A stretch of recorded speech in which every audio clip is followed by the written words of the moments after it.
अच्छा देखो क्या है इस क्वेश्चन में, क्या था कि there is a A B straight line segment of constant length सी।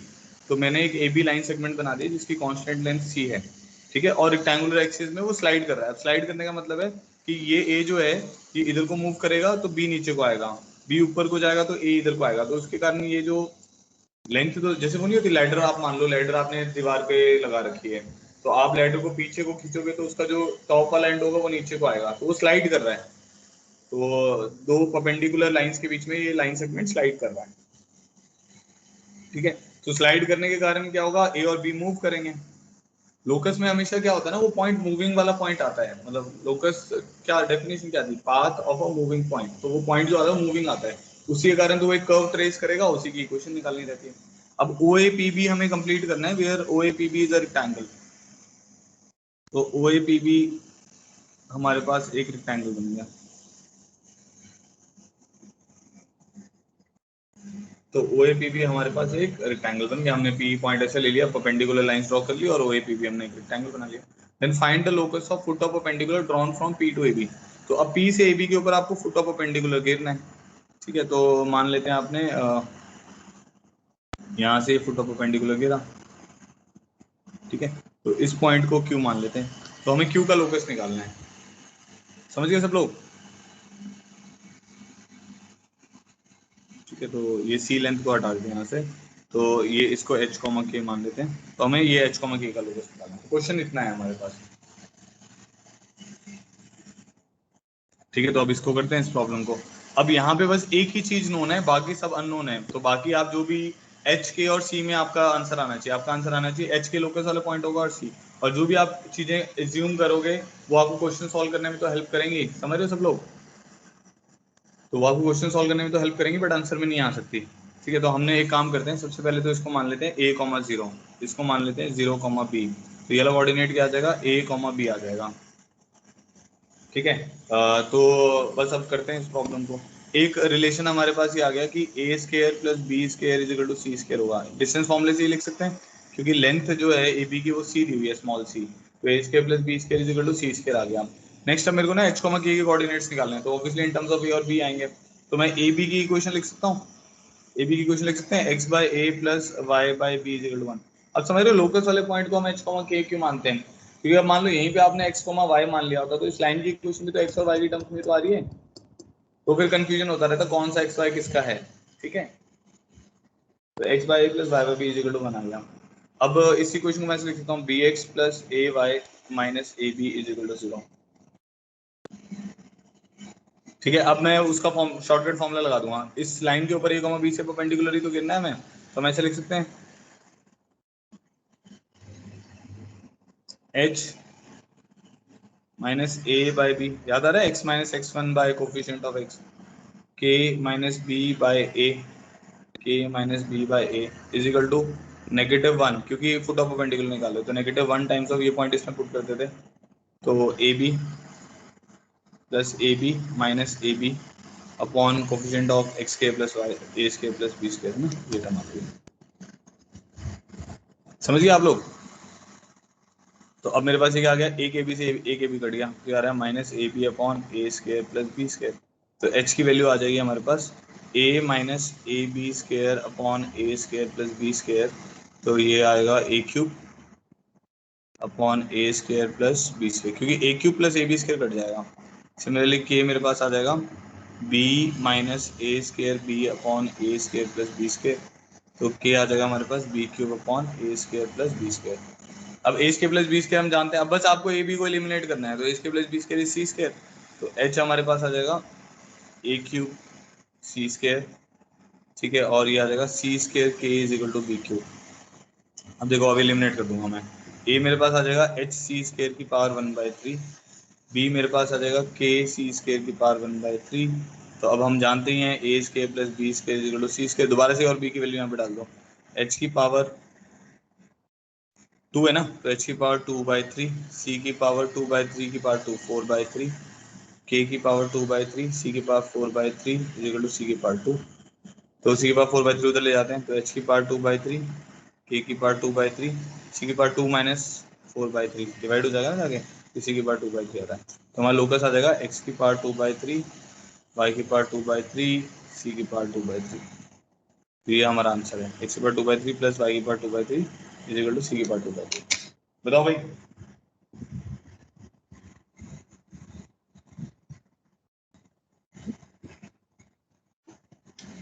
जिसको समझ आ गया और क्लियर कर दो।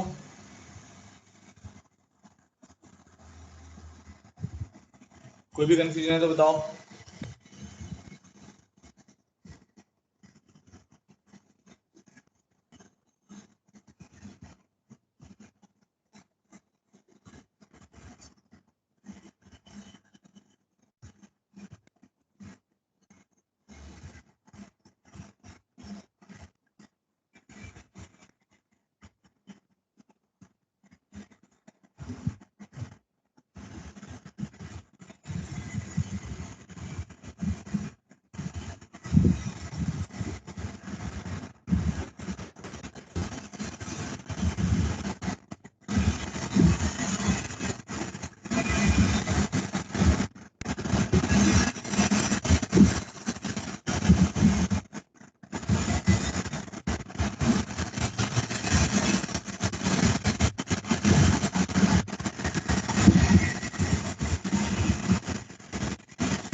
ठीक है,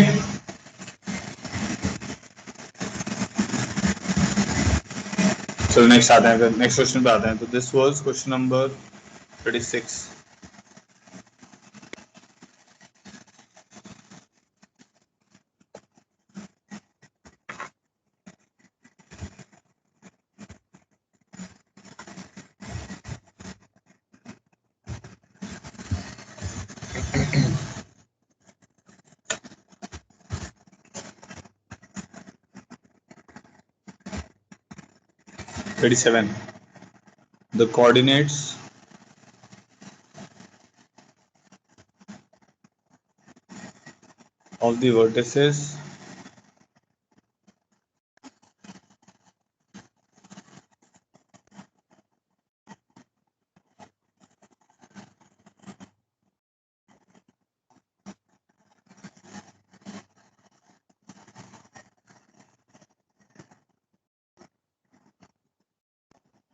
The coordinates of the vertices PQR and S of scale PQRS described in the triangle ABC with vertices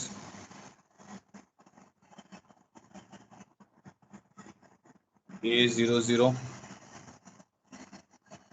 B30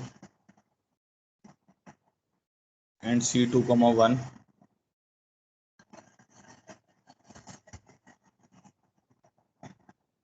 ABC मतलब triangle है, PQRS उसके अंदर एक स्केयर है जो कि इंस्क्राइब्ड है। Given that two of its vertices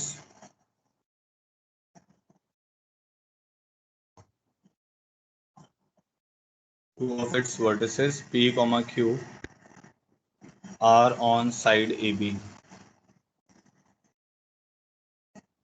are respectively। तो हमें बेसिकली PQRS के कोऑर्डिनेट निकालने हैं। एक ट्राइंगल ABC, अब इसका डायग्राम बनाओ। ट्राइंगल ABC है, उसमें A, B और C है, PQ AB के ऊपर आ रहे हैं, ठीक है। तो PQRS एक स्केयर होगा, तो हमें क्या करना है, PQRS के कोऑर्डिनेट निकालने हैं। एक बार डायग्राम बनाओ, फिर मैं डायग्राम बना रहा हूँ, फिर बताना आपका सेम बन रहा है कि अलग बन रहा है।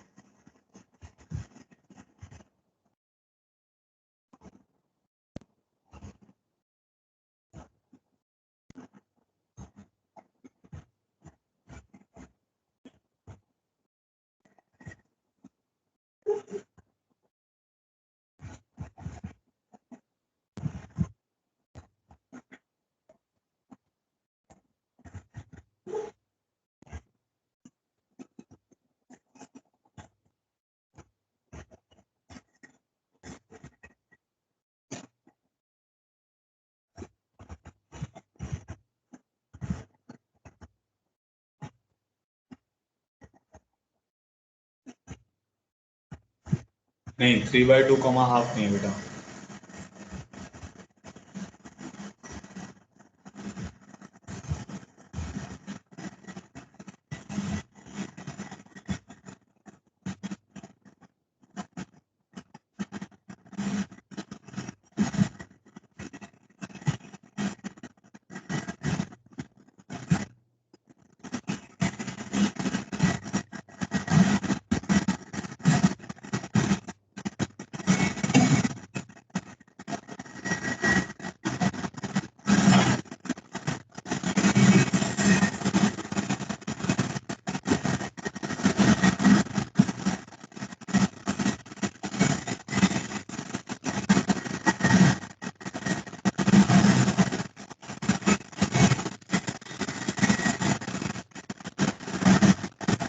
नहीं, हिसाब तो तुम्हारा भी गलत है। डायग्राम पहले तो सही से बनाओ। डायग्राम बन गया सबका? देखो मैं बनाता हूँ डायग्राम। जैसे ये मान लो एक्स एक्सिस है, क्योंकि इसके ऊपर 2 पॉइंट आ ही रहे हैं हमारे पास। ठीक है, तो एक तो ए तो ओरिजिन पे आ रहा है, तो वाई एक्सिस मान लेते हैं। ये तो आपका ए तो ये हो गया ओरिजिन। ठीक है, बी हमारा मान लेते हैं 3,0 पर है, और सी इज 2,1, तो 2,1 यहाँ कहीं आएगा। ये मान लेते हैं सी है हमारा 2,1। ठीक है, तो ये ट्राइंगल ए बी सी हो गया। अब इसके ऊपर पी क्यू आर एस है, such that P Q is on A B. हमारे पास कुछ ऐसा आएगा। तो एक मैंने स्केयर बना दिया। ठीक है, पी क्यू आर एस।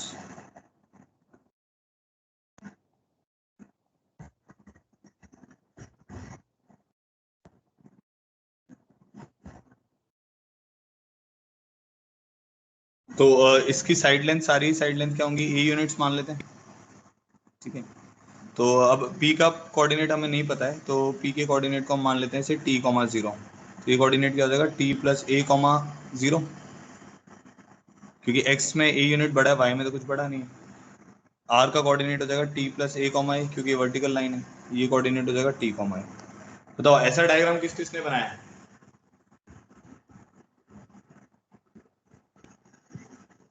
इसका ऐसा डायग्राम बना है, वही क्वेश्चन सॉल्व कर पाएगा ना, उसके बिना तो नहीं कर पाओगे आप। ठीक है, ये बन गया।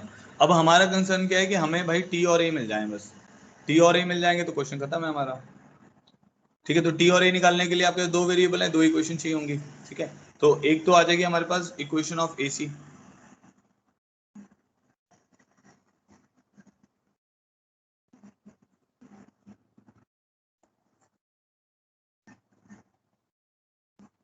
देखो मैं करता हूँ।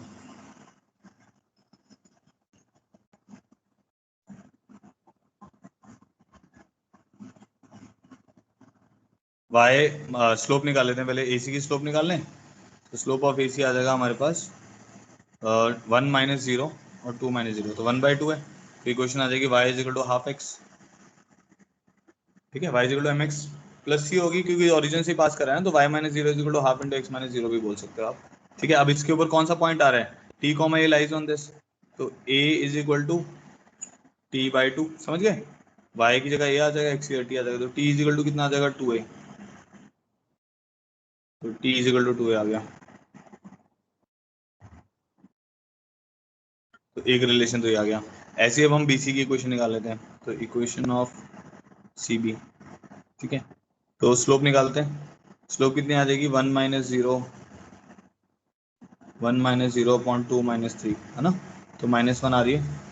1 - 0/2 -3, -1 आ रही है। ठीक है, तो लाइन की इक्वेशन क्या आ जाएगी? y पॉइंट ले लो, y - 1 is equal to -1 into x - 2, क्योंकि 2,1 से पास कर रहा है। ठीक है, तो y - 1 इज -1 इंटू एक्स - 2, तो y - 1 आ जाएगा -x+2, तो x plus y is equal to 3 आ जाएगा। अब इसके ऊपर कौन सा पॉइंट लाई कर रहा है? t plus a, T plus A comma A इस पे लाई कर रहा है, तो इसको सेटिस्फाई करा दो। t plus 2a is equal to 3 आ गया। अब t और a में रिलेशन पता है, t क्या था? 2a, तो 4a इज इक्वल टू 3, तो a मेरे पास कितना आ गया? 3/4, और t कितना आ जाएगा मेरे पास? 2a है, तो 3/2। ठीक है, तो अब सारे वर्टिसेस निकाल लेते हैं हम। तो जैसे P है, P के कोऑर्डिनेट क्या आ जाएंगे? t, 0। T मेरा कितना है? 3/2। यहाँ लिख लेता हूँ, T is 3/2 and A is 3/4। ठीक है जी, अब P के कोऑर्डिनेट यहाँ लिख रहे हैं 3/2, 0, तो P के कोऑर्डिनेट है। Q के कोऑर्डिनेट क्या आ जाएंगे? 3/2 प्लस 3/4, तो 9/4, 0। ठीक है, R के कोऑर्डिनेट आ जाएंगे 9/4, A विच इज 3/4। ठीक है, और S के कोऑर्डिनेट क्या आ जाएंगे? t, 3/2, 3/4। तो ये इसके आंसर्स हैं।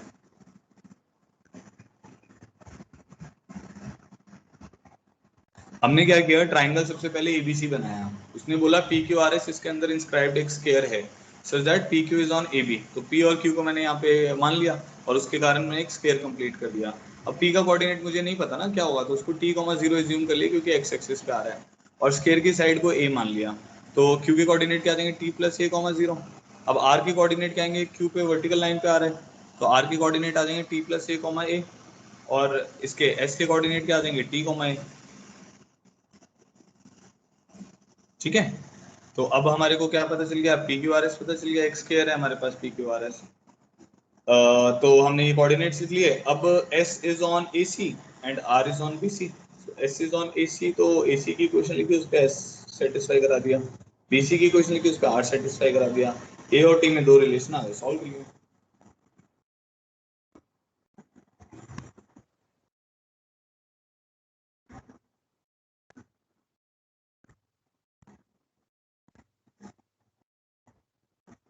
ठीक है जी, चलो आगे बढ़ते हैं।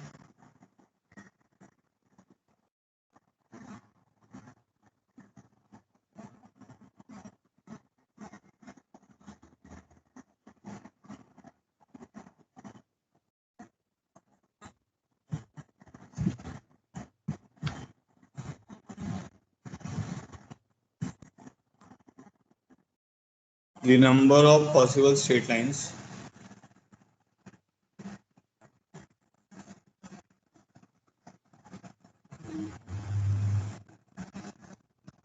passing through 2, 3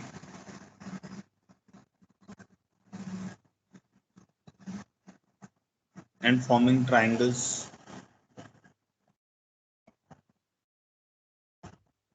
with coordinate axes whose area is 12 square units. The number of possible straight lines passing through 2, 3 and forming triangle with coordinate axis whose area is 12 square units. तो हमें ऐसे बताना है कि कितनी स्ट्रेट लाइन पॉसिबल होंगी जो 2, 3 से पास करेंगी और कोऑर्डिनेट एक्सिस के साथ 12 स्क्वायर यूनिट एरिया बनेगी। बताओ भाई।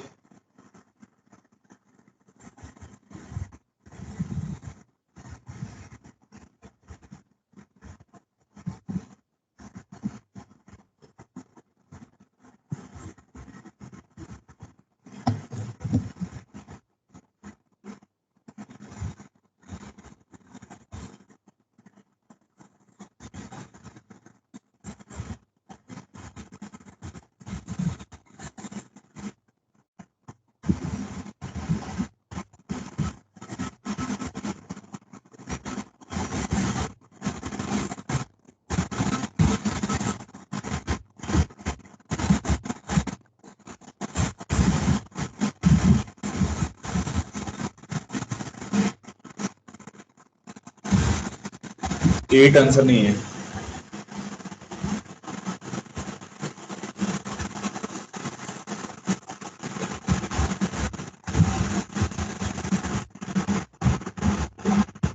वन भी नहीं है।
फोर भी नहीं है। आपको कुछ तो कैलकुलेट करना पड़ेगा ना, ऐसे ही तुक्के थोड़ी बढ़ाने हैं। चलो देखो,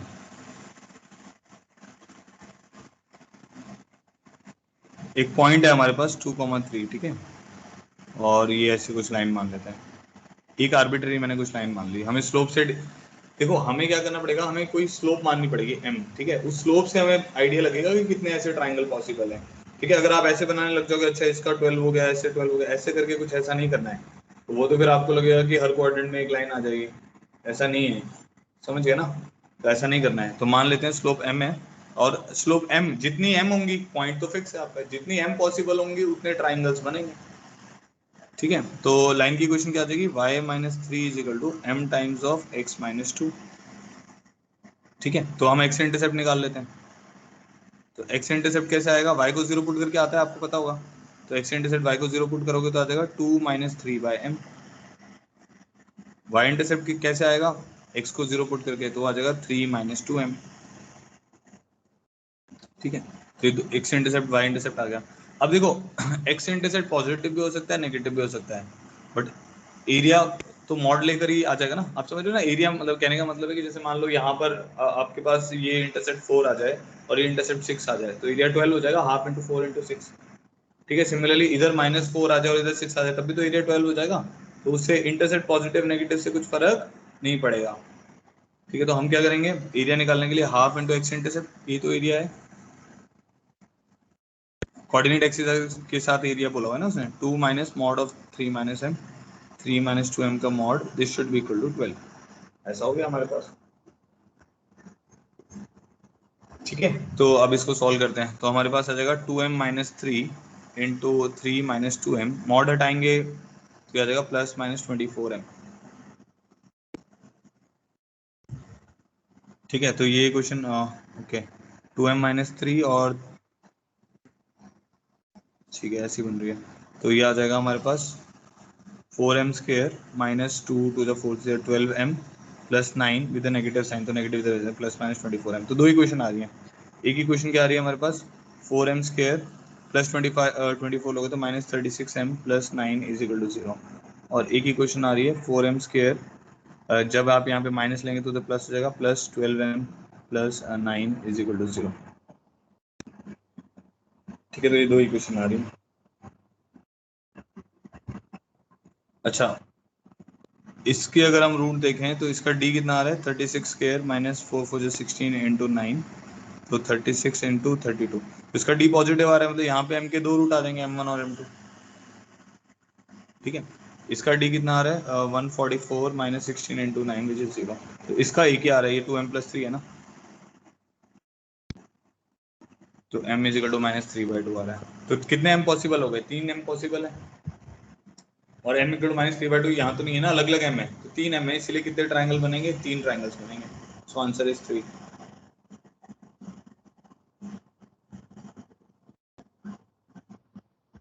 देख लो भाई, कुछ कंफ्यूजन है तो बताओ।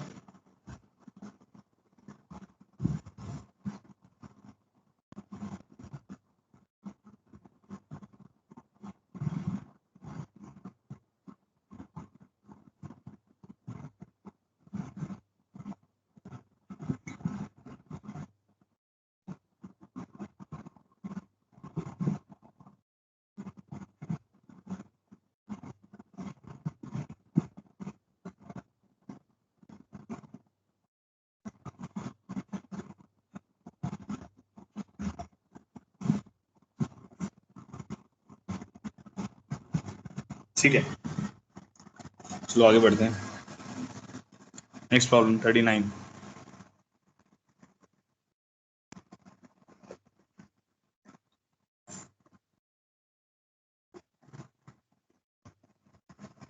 Let the vertices of quadrilateral A minus one comma minus one, B 2 comma 0, C 3 comma 1, and D 4 comma 4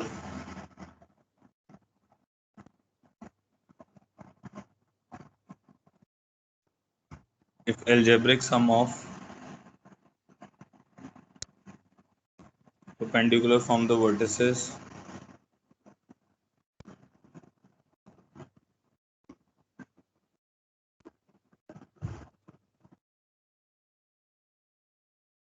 on a variable line is 0,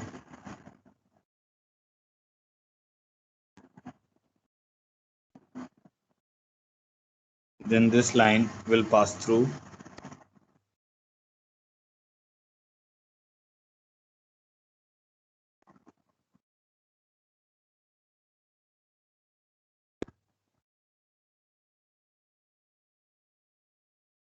single correct question है ये, ठीक है।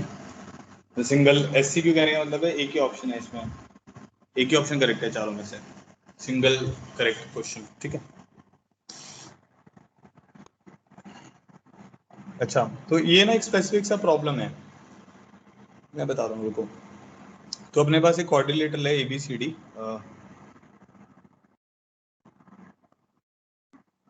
तो ए के कोऑर्डिनेट दिए हुए हैं हमें -1 -1, ठीक है। बी के कोऑर्डिनेट दिए हुए हैं 2 0, सी के कोऑर्डिनेट दिए हुए हैं 3 1 और डी के कोऑर्डिनेट दिए हुए हैं 4 4, ठीक है।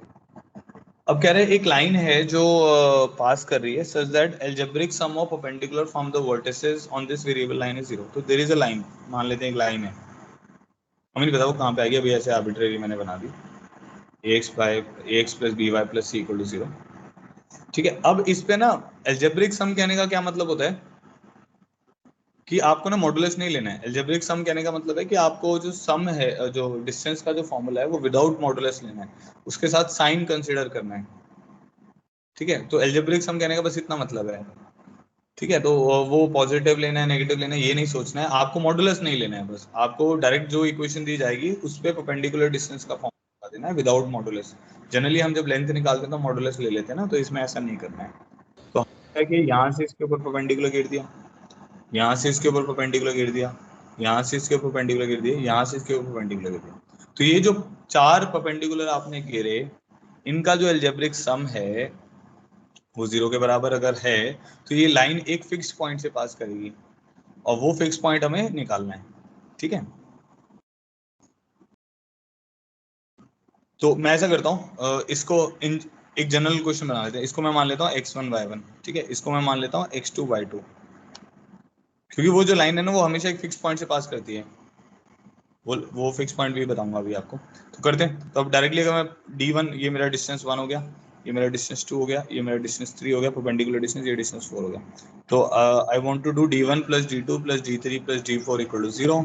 सो D1 is ax1 plus by1 plus c upon under root of a square plus b square, ठीक है, plus d2 is ax2 plus by2 plus c upon under root of a square plus b square plus ax3 plus by3 plus c upon under root of a square plus b square plus ax4 plus by4 plus c upon under root of a square plus b square, this should be equal to 0। ये तो हमें requirement है,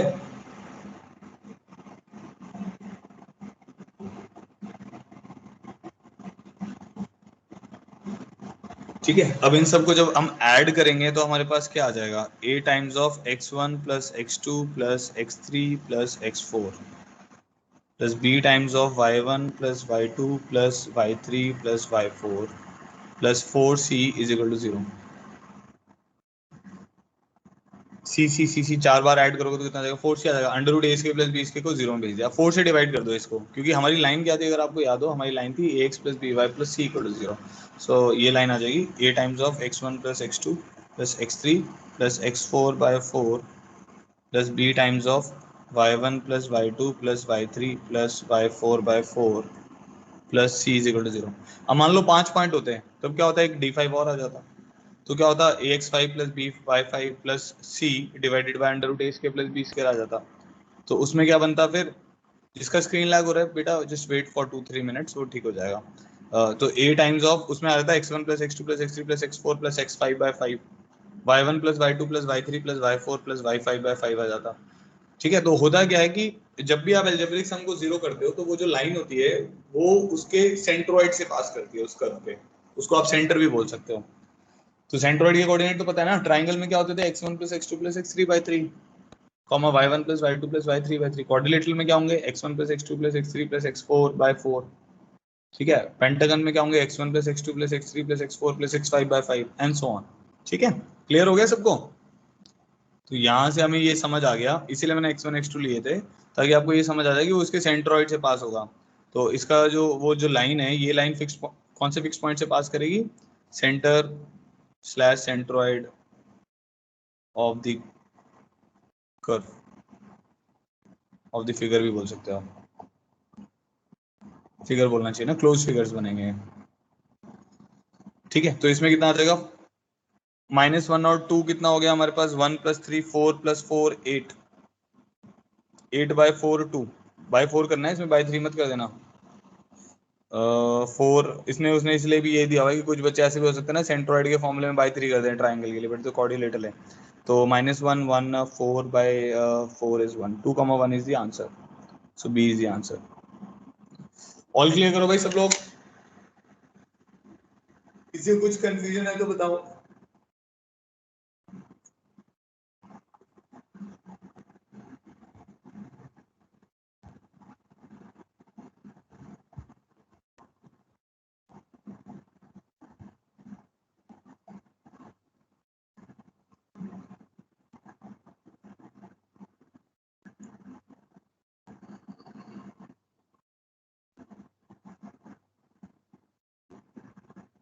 ठीक है, okay, चलो आगे बढ़ते हैं।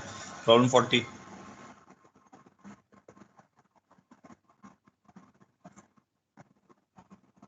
Find the equation of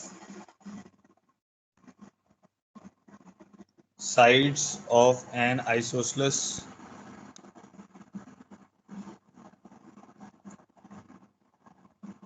right angle triangle, the equation of whose hypotenuse is 3x plus 4y is equal to 4,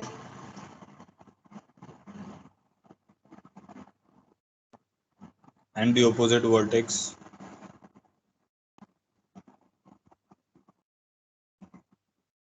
is point 2, 2.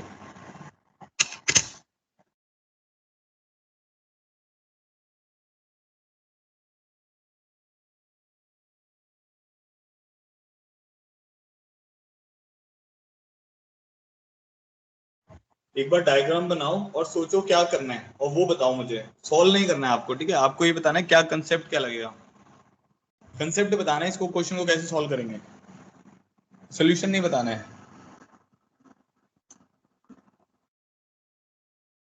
Isosceles right angle triangle है, ठीक है, ओके, मैं दोबारा से शेयर कर रहा हूँ। Sir, screen is hanged.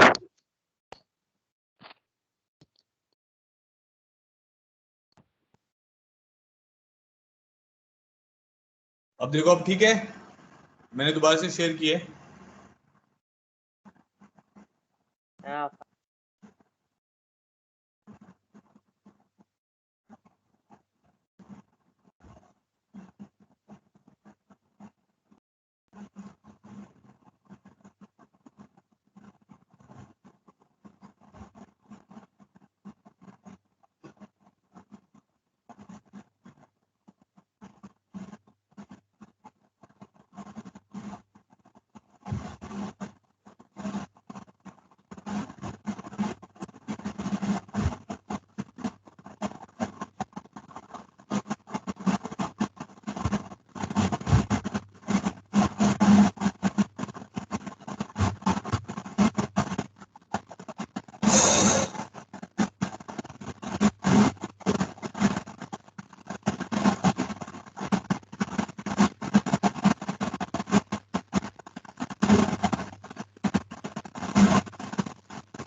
ठीक है, देखो, अब ऐसा है कि हमारे पास राइट एंगल ट्राइंगल है और आइसोसेलेस भी है, ठीक है, तो ऐसा मान लेते हैं, तो ये राइट एंगल ट्राइंगल है, आइसोसेलेस है, मतलब ऑब्वियसली ये दोनों साइड ही बराबर होंगी, दूसरी और दो साइड बराबर हो ही नहीं सकती ना, हाइपोटेन्यूज तो किसी के बराबर हो ही नहीं सकती, वो तो सबसे ज्यादा लेंथ की सेगमेंट होती है।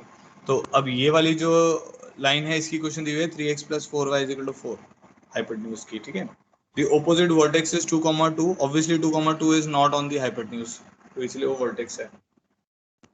तो बड़े आसान क्वेश्चन हो गया।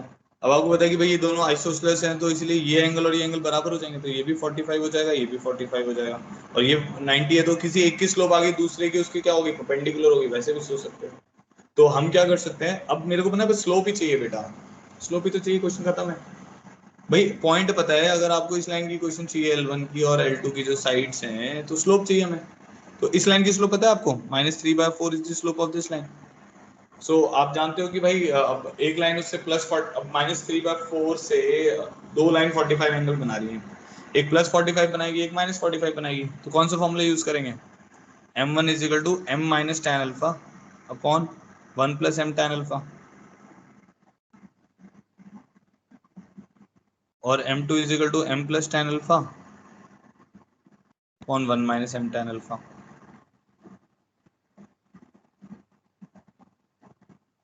ठीक है, तो m1 किसके बराबर आएगा, m कितना है मेरे पास, -3/4, minus tan alpha is 1 upon 1 plus m is -3/4 into 1। ठीक है, m2 कितना आएगा, m is -3/4 plus 1 upon 1 minus -3/4 into 1। तो m1 is -7/4 upon 1/4 which is -7। ठीक है, m2 is 1/4 upon 1 + 3/4 which is 1/7। तो दो स्लोप आगे, और देखो इन दोनों का प्रोडक्ट भी कितना आ रहा है, -1 आ रहा है, तो लाइन की इक्वेशन निकालेंगे, 0.22 है, तो y - 2 = -7 × x - 2, y - 2 = 1/7 × x - 2। इसको आप फर्दर सिंप्लीफाई कर लेंगे। ठीक है, तो एक लाइन ये आ गई, एक लाइन ये आ गई। ठीक है, एग्जाम में पूरा सिंप्लीफाई करके लिखना है, और इनफैक्ट जेई में भी जो भी ऑप्शंस होंगे आप सिंप्लीफाई करके आएंगे उसमें।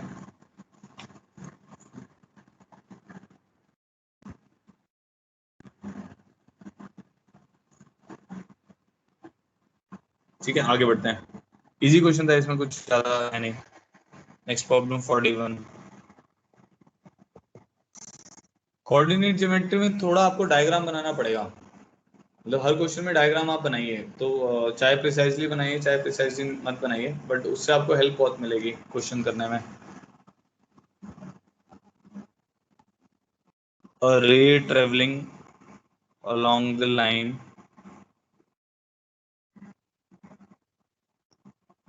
3x - 4y = 5 after being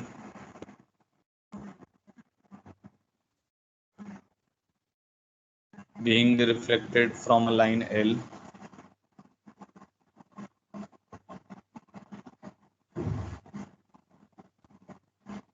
travels along the line 5x + 12y = 13। ठीक है, then equation of line L।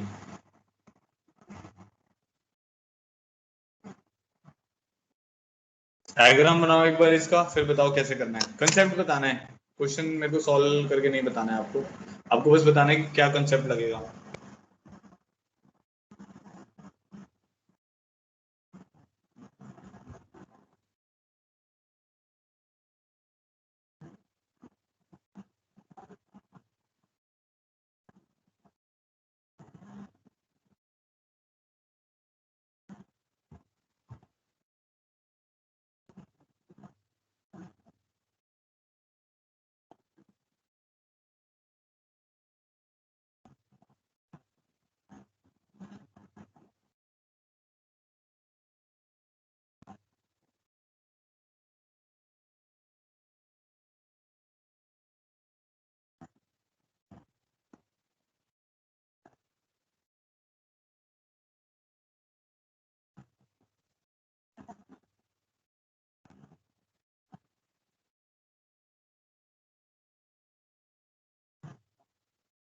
Angle of incidence equal to angle of reflection तो आप करोगे ही, बट उससे कुछ सॉल्व नहीं होगा ना। सॉल्व करने के लिए क्या करोगे,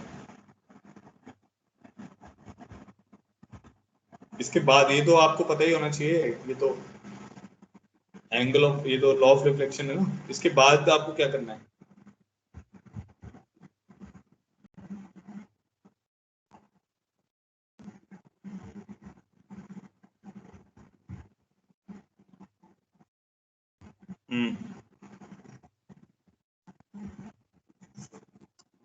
देखो, अब हमारे पास एक लाइन है 5x plus 12y is equal to 13, ये लाइन है, ठीक है। और ये travelling along this line after being reflected from line L, so travels along the line this, अच्छा ठीक है, सॉरी, ये मान लेते हैं ये लाइन हमारी L है, इस पे वो रिफ्लेक्शन होगा, ठीक है। एक लाइन आई हमारे पास ऐसे,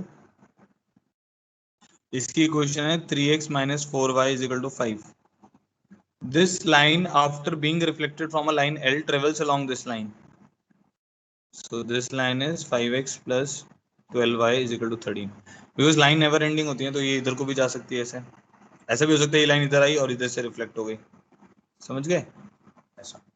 तो आपको पता है ये इसका से मान लेते हैं प्लेन मिरर है और यहाँ पे नॉर्मल है हमारे पास, ठीक है। तो ये इसकी नॉर्मल हो गई। ऑब्वियसली ऐसा भी हो सकता है कि लाइन एल आपकी इधर आ जाए और नॉर्मल आपकी ये बन जाए, ऐसा भी हो सकता है, ठीक है। तो आपको ये पता है कि ये अगर थीटा है तो ये भी थीटा है। ऑब्वियसली अगर ये 90 माइनस थीटा है तो ये भी 90 माइनस थीटा होगा।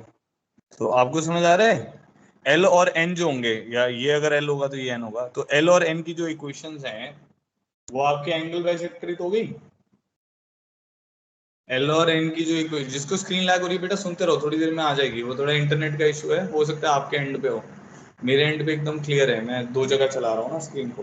तो एल और एन का जो एल और एन वाला जो टर्म है आपका, एल और एन जो है वो आपको देख के समझ आ रहा है ना कि एंगल बाइसेक्टर तो बन रहे हैं। तो आप क्या करें, बस एंगल बाइसेक्टर इक्वेशन निकाल दें, वो एल की इक्वेशन हो जाएगी।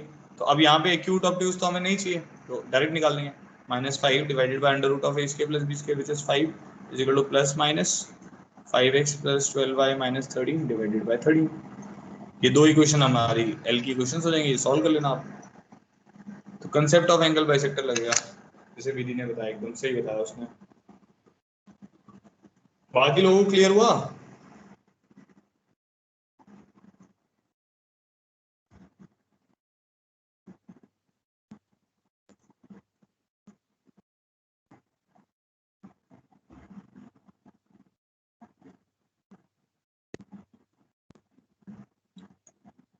ठीक है, आगे बढ़ते हैं।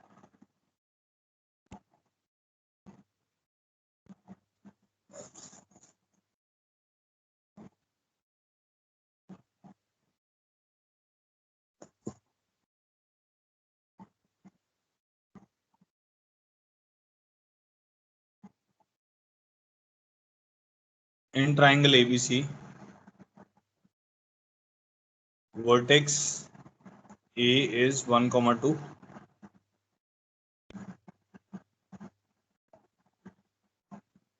Internal bisector of angle B is 2x minus y plus 10 is equal to 0,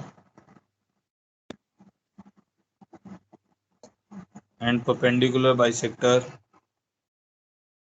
of AC is y is equal to x. Then find equation of BC. एक बार इसका डायग्राम बनाओ, अच्छा क्वेश्चन है, और बताओ कि क्या कंसेप्ट लगेगा इसमें।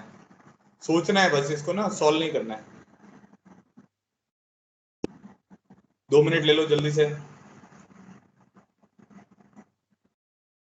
सब बच्चे ट्राई करें, कुछ बच्चे बस बैठ के खाली बैठे रहते हैं, कुछ भी नहीं बताते हैं।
स्क्रीन विजिबल है बेटा, आप रीज्वाइन करो मीटिंग अगर आपको नहीं दिख रहा है तो।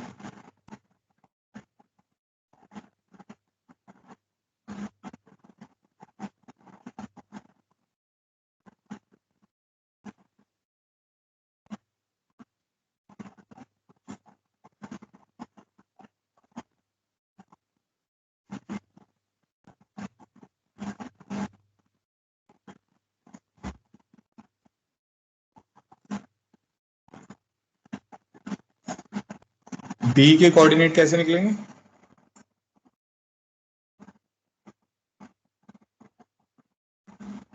बी के नहीं निकलेंगे बेटा कोऑर्डिनेट, बी के नहीं निकाल पाओगे आप।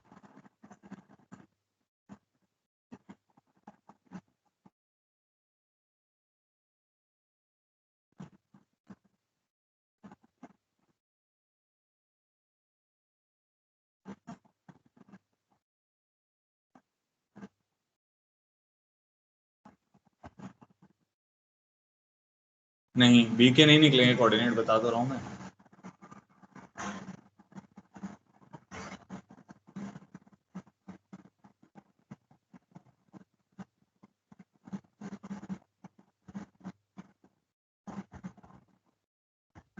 सी के निकल जाएंगे हाँ।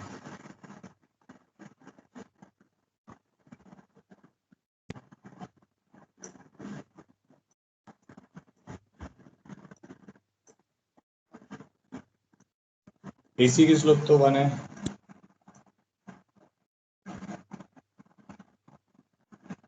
नहीं परपेंडिकुलर, हाँ एसी की स्लोप -1 होगी, हाँ ठीक सही कह रहे हो।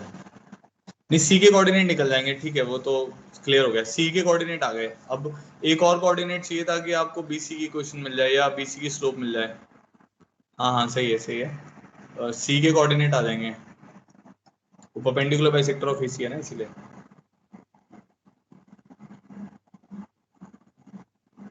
अब ये मान लो सी के कोऑर्डिनेट आपको पता चल गया, अब बीसी की क्वेश्चन कैसे निकालें?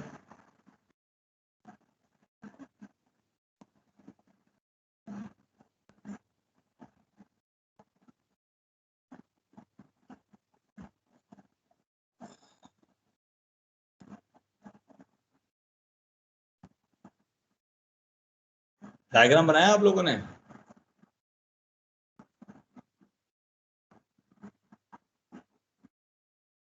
किस किसने डायग्राम बनाया इसका, इस प्रॉब्लम का?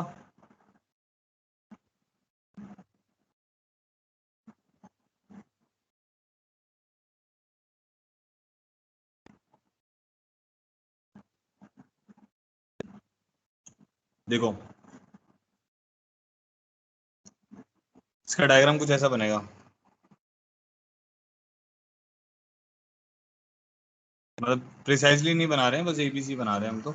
ए इज 1,2, ठीक है। Internal bisector of angle B, मतलब ये जो बी है ना इसका एंगल बाइसेक्टर है मेरे पास, ये एंगल बाइसेक्टर हो गया बेटा। तो ये थीटा होगा तो ये भी थीटा होगा। तो इसकी इक्वेशन है मेरे पास 2x - y + 10 = 0, ठीक है। And perpendicular bisector of AC, तो एसी का परपेंडिकुलर बाइसेक्टर मतलब ये लेंथ और ये लेंथ बराबर होगी, ठीक है। एसी का परपेंडिकुलर बाइसेक्टर जो है वो y = x है। अब वो बोल रहा है बीसी की इक्वेशन निकालो, तो ऐसा डायग्राम आपका बनना चाहिए, ठीक है। तो सी के कोऑर्डिनेट तो डायरेक्टली 2,1 आ जाएंगे। ये बताओ कैसे लिखा मैंने सी के कोऑर्डिनेट 2,1?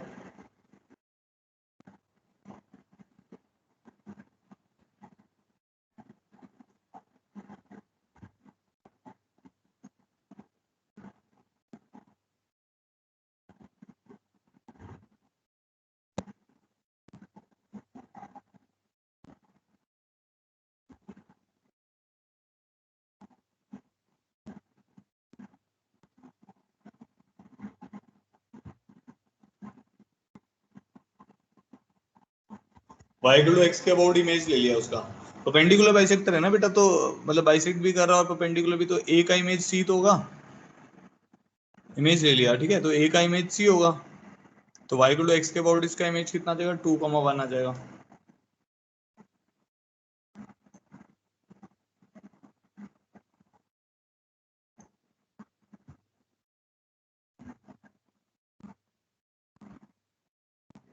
ठीक है। अच्छा आगे देखो, अब क्या है कि अब बी के कोऑर्डिनेट मुझे निकालने हैं, ठीक है। बी के, मान लो बी के नाम ना भी मिले, इसके ऊपर कोई पॉइंट मिल जाए। आपने ये पढ़ा था अभी, कल ही आपको बताया था, मान लो ये दो लाइंस हैं, ठीक है, और ये इनका एंगल बाइसेक्टर है, तो ये भी थीटा ये भी थीटा है, ठीक है। तो कोई भी पॉइंट अगर आप इसके ऊपर लेते हो, इस लाइन के ऊपर, उसका इमेज लोगे तो वो इस लाइन के ऊपर आएगा। मतलब ये परपेंडिकुलर है और ये लेंथ अगर बराबर है, इस पॉइंट का इमेज इस लाइन के ऊपर आएगा। कैसे देखो ना, दोनों ट्रायंगल कॉन्ग्रुएंट बन रहे हैं। मान लो आपने एक परपेंडिकुलर लाइन बना दी, ठीक है, तो ये वाला ट्रायंगल और ये वाला ट्रायंगल कॉन्ग्रुएंट आ जाएगा, एंगल एंगल कॉमन साइड से, तो दो एंगल बराबर है, तीनों एंगल बराबर हो जाएंगे ना, तो कॉन्ग्रुएंट आ जाएगा, मतलब ये लेंथ और ये लेंथ भी बराबर है, मतलब ए का इमेज ए डैश होगा। तो अगर ये थीटा है, तो ए का इमेज इस लाइन के ऊपर आपको ए डैश मिलेगा, वो बीसी के ऊपर आएगा। समझ गए सब लोग? ए का इमेज बीसी के ऊपर, ए डैश, ए का image on this line on angle bisector will lie on BC, वो ए डैश होगा। ये इससे आपको समझ आना चाहिए, जो कल बताया था, ठीक है। तो बेसिकली ये जो क्वेश्चन है ये इमेज के ऊपर ही है। परपेंडिकुलर बाइसेक्टर के ऊपर इमेज लोगे तो सी आ जाएगा, ए का इमेज एंगल बाइसेक्टर पे लोगे तो बीसी के ऊपर एक पॉइंट आ जाएगा, इसी पे तो लाई करेगा। तो ए डैश पता चल जाएगा, सी पता चल जाएगा, अब कैसे बीसी की क्वेश्चन आ जाएगी। अब ए डैश के कोऑर्डिनेट कैसे निकालोगे आप?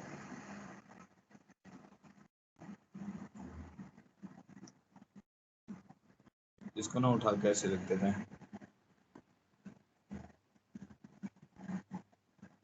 ठीक है। अच्छा, अब ए डैश के इमेज कैसे निकालोगे, ये पॉइंट मान लेते हैं एच कॉमा के,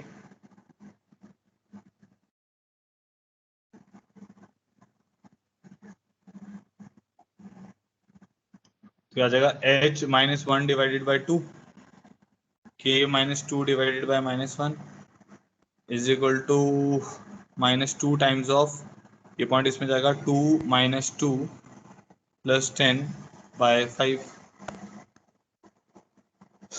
ठीक है। तो ये हमारे पास आ जाएगा h minus one divided by two is equal to K minus two divided by minus one is equal to, ये हो रहा है माइनस फोर, तो h आ जाएगा minus eight plus one minus seven, K आ जाएगा सिक्स, तो ये कोऑर्डिनेट आ गया माइनस सेवन कॉमा सिक्स, ठीक है। तो इसकी स्लोप निकाल लेते हैं। स्लोप इसकी कितनी आ जाएगी, six minus one upon minus seven minus two, तो five minus five by nine आ जाएगी। लाइन की इक्वेशन क्या हो जाएगी, Y minus one is equal to minus five by nine times of X minus two, तो nine Y minus nine is equal to minus five X plus ten, तो five X plus nine Y minus nineteen equal to zero is the equation of the line. BC की line की equation ये आ जाएगी। बताओ भाई, अब कुछ confusion है तो बताओ मुझे, कंसेप्ट समझ आया? तो ये मतलब ये एप्लीकेशन है, अगर आप इतना मतलब आपको सोचना चाहिए, इस टाइप के क्वेश्चन आप नया सा क्वेश्चन आपको एडवांस के पेपर्स में मिलते हैं, तो आपको ना प्रैक्टिस के साथ ज्यादा ज्यादा क्वेश्चन करने के बाद ही आपको ऐसे चीजें आप सोच पाओगे।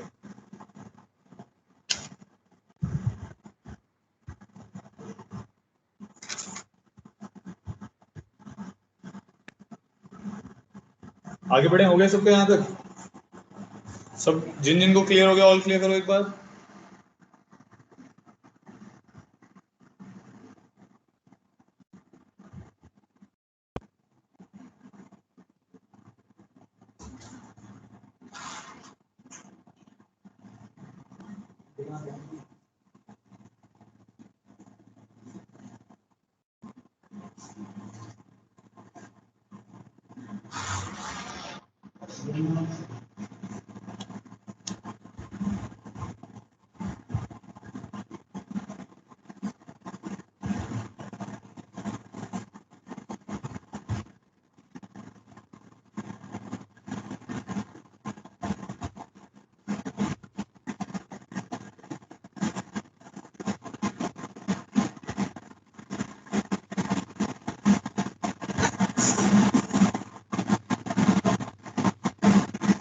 ठीक है, चलो आगे बढ़ते हैं। Next is problem 43।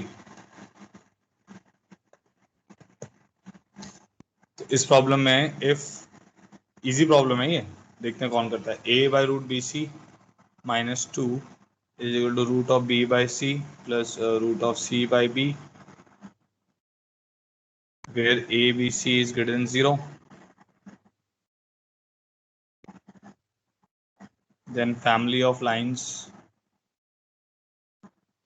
root ax plus root by plus root c is equal to 0 passes through a fixed point. वो फिक्स पॉइंट हमें निकालना है, ठीक है. We have to find that fix point.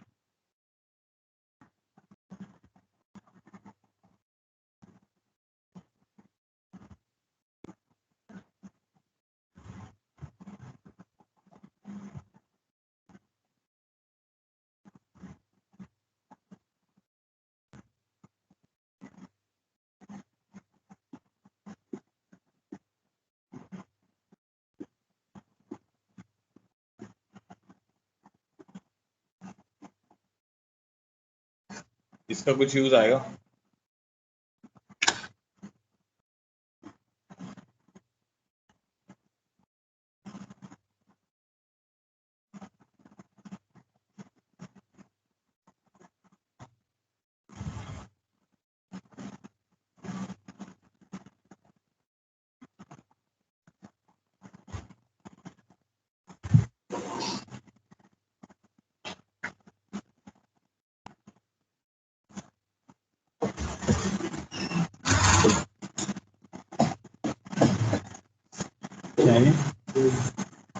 नहीं, दूध नहीं पीऊंगा यार मैं, मेरे को ना वैसा हो रहा है.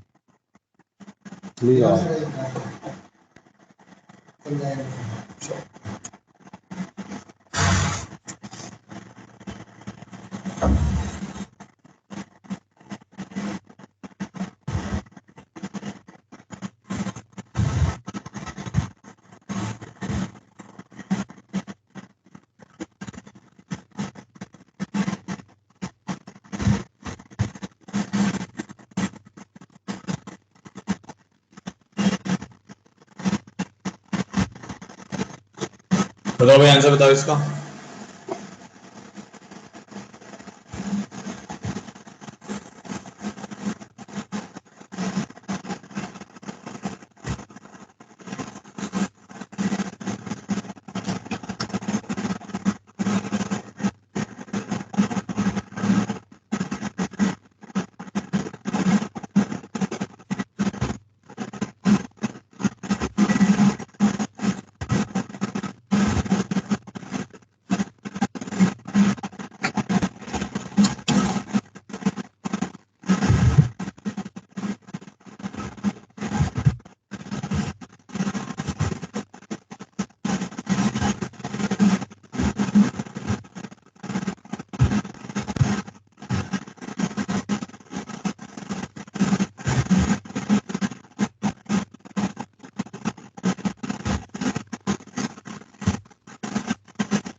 A comma B is not the answer.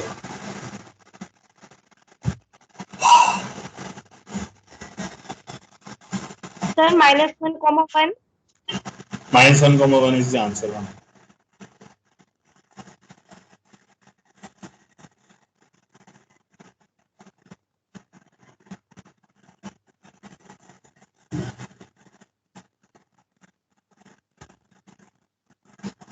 ठीक है, देखो करते हैं. देखो, आपको जब भी ऐसा है ना कि फैमिली ऑफ जैसे फिक्स पॉइंट की बात कर रहा है या फिक्स लाइंस की बात कर रहा है, बताया आपको. देखो, जब हम चैप्टर पढ़ते हैं ना, अब जब आप चैप्टर पढ़ लेते हो तो मैंने आपको पहले बताया था, कोशिश क्या करो, एक पेज ले लो, लास्ट में जैसे चैप्टर खत्म होता है उसके जो मेन पॉइंट्स है ना वो लिख लो उसमें. उसको शॉर्ट नोट्स बोलते हैं. पूरा डिटेल में नहीं लिखना है, जो उसकी समरी टाइप है ना उसको लिख लो. जैसे एंगल बाइसेक्टर का लिख रहे हो तो उसमें शॉर्टकट मेथड लिख लो, ठीक है. लाइंस लिख रहे हो, स्ट्रेट लाइन लिख रहे हो तो उसमें लिख लो कि भाई पॉइंट स्लो फॉर्म होती है, क्या होती है वो लिख दो, नॉर्मल फॉर्म होती है क्या होती है, ये सब बनाया करो आप लोग. तो इससे आपको क्या फायदा होगा, आपको भी ये पता चल जाएगा कि इस चैप्टर में इतने ही टॉपिक हैं, तो ये मेरा सुपर सेट है, अब क्वेश्चन इन्हीं में से बनना है. तो मेंस के तो क्वेश्चन क्या होते हैं, डायरेक्ट होते हैं, मतलब आपको जो टॉपिक आपने पढ़ा उसी में से क्वेश्चन बनेगा. एडवांस में ऐसा नहीं होता. एडवांस में ऐसा होता है कि जो आपने टॉपिक पढ़ा वो 3-4 टॉपिक को मिक्स करके एक नया सा क्वेश्चन बना देगा. तो ये डिफरेंस है दोनों में. बट मेंस के लिए आपको क्या होगा कि अगर आपको पता नहीं ये टॉपिक है तो आपको अब इसको देख के सबको अब इसको पढ़ते ही ये समझ आना चाहिए कि फैमिली ऑफ लाइंस का ही क्वेश्चन है, ठीक है बेटा। डोंट वरी तनीषा, वो इंटरनेट का इशू होगा, आप try to change your location, नहीं तो आप मेरी बात सुनते रहो, रिकॉर्डिंग आप थोड़ा सा एंड वाला देख लेना। तो मैं क्या कह रहा था कि हाँ, अब जैसे हमें क्लियर है कि ये क्वेश्चन फैमिली ऑफ लाइंस का है। अब फिक्स पॉइंट निकालने के लिए हमें क्या करना पड़ेगा, या तो हम L1 प्लस लैम्डा L2 वाली फॉर्म बनाएंगे, L1 L2 लाइन आएगी, उन दोनों के इंटरसेक्शन से हमें वो मिल जाएगा, पॉइंट मिल जाएगा, ठीक है। तो वैसे कुछ बनाने की कोशिश करेंगे ना, L1 प्लस लैम्डा L2। तो ऑब्वियसली ये कंडीशन दी है, पहले इसको सिंप्लीफाई कर लेते हैं। तो a minus two root B C is equal to यहाँ पे आ जाएगा b plus C, root B C cut जाएगा, तो a is equal to B plus C plus two root B C आ जाएगा। यहाँ से मेरे पास आ जाएगा a is equal to root B plus root C का होल स्क्वायर। इतनी मैथ्स आपको आनी चाहिए, ठीक है। तो यहाँ से क्या आ जाएगा, रूट, क्योंकि अंडर रूट ए भी है हमारे पास, इसको ऐसे लिख लेते हैं, plus minus root A is equal to root B plus root C, ठीक है। तो एक कंडीशन मेरे पास बन जाएगी, root A is equal to root B plus root C, this is first condition. Next condition बन जाएगी माइनस रूट ए में बन जाएगा root A plus root B plus root C is equal to 0। ये हमें रिजेक्ट करना पड़ेगा because A B C are positive, मैं कह रहा था ना इसका यूज आएगा, A B C are positive, because A B C are positive, root A plus root B plus root C जो होंगे ये भी पॉजिटिव टर्म्स होंगे, तो ये 0 के बराबर नहीं हो सकते, ठीक है। अब ये हमारे पास एक रिलेशन आ गया, अब इस रिलेशन से हमारा प्रॉब्लम सॉल्व हो जाएगा। अब जब भी ऐसा आए तो आप क्या करो, जो भी कांस्टेंट टर्म है उसको रिप्लेस कर दो, हमने पहले भी किया हुआ है। तो root A X plus root B Y, और रूट सी की जगह मैं क्या लिख सकता हूँ, root A minus root B is equal to 0। अब रूट ए कॉमन निकाल कर आ जाएगा x plus one, root B common निकल कर आ जाएगा Y minus one is equal to 0, ठीक है। अब हमारे पास क्या हो गया, ये ऐसा आ गया ना, root a by root a को डिवाइड कर दो तो आ जाएगा x plus one plus lambda times of y minus one is equal to 0। Clear हो गया, दो लाइन आ गई ना, L1 plus lambda L2 equal to 0। तो लाइन वन आपकी कौन सी हो गई, x plus one is equal to 0, line two कौन सी हो गई, y minus one equal to 0, दोनों का पॉइंट ऑफ इंटरसेक्शन आ जाएगा minus one comma one, so this is the answer.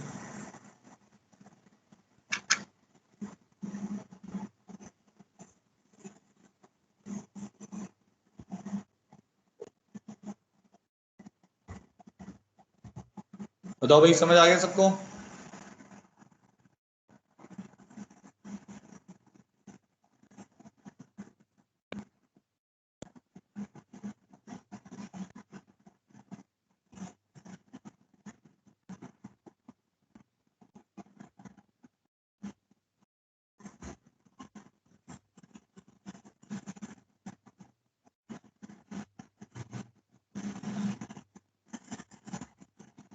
सबको क्लियर है? ठीक है, मेरे को एक दो अनाउंसमेंट करने हैं, वो सुन लो सब लोग ध्यान से। आज एक तो इवनिंग की क्लास नहीं है, मेरे को कुछ काम है, तो I won't be available on this time, ठीक है। तो आज हमारी शायद होती है 3 to 4 होती है, 2 to 3 होती है, जो भी होती है, मतलब वो आज इवनिंग की क्लास नहीं है। कल मॉर्निंग की क्लास जो है वो मैं आपको ना ग्रुप में इन्फॉर्म कर दूंगा। अगर वो कैलेंडर से हट गई है तो वो क्लास नहीं होगी। कल मॉर्निंग की हमारी क्लास होती है 9:30 to 11 एवरी सैटरडे, ठीक है। अगर मैं अवेलेबल हुआ तो मैं क्लास ले लूंगा, अगर मैं बिजी रहा तो मैं क्लास नहीं ले पाऊंगा, because day after tomorrow advance का पेपर है, तो थोड़ा सा उसके लिए कुछ काम चल रहा है, ठीक है। सबको क्लियर है? तो मैं ये आपको ना कैलेंडर से पता चल जाएगा अगर मैं इन्फॉर्म नहीं कर पाता हूँ, बाकी मैं ग्रुप में इन्फॉर्म कर दूंगा। ये इवनिंग की क्लास आज नहीं है, बट सैटरडे की क्लास जो कल की क्लास है मॉर्निंग की, वो there is a possibility, 50-50 chances हैं, 50-50 चांसेस हैं कि हो भी सकती है और नहीं भी हो सकती है। आपके पास होमवर्क अपना है पूरा, उसको कवर अप करें, ठीक है, मॉड्यूल को पूरा कवर अप करने की कोशिश करें। तो अगर कल की क्लास होती है तो हम इसी के बस एक लेक्चर और बचा है जिसमें हम इसके और मिसलेनियस प्रॉब्लम्स करेंगे, जैसे आज हमने किए हैं, तो ये चैप्टर हमारा खत्म हो जाएगा, फिर हम पेयर ऑफ लाइन स्टार्ट कर देंगे, पेयर ऑफ स्ट्रेट लाइंस, तो इसके बाद वाला टॉपिक, ठीक है। स्टिल अगर कोई प्रॉब्लम है आप मुझे मैसेज कर सकते हो, ठीक है। Thank you so much for joining in, have a good day बच्चों।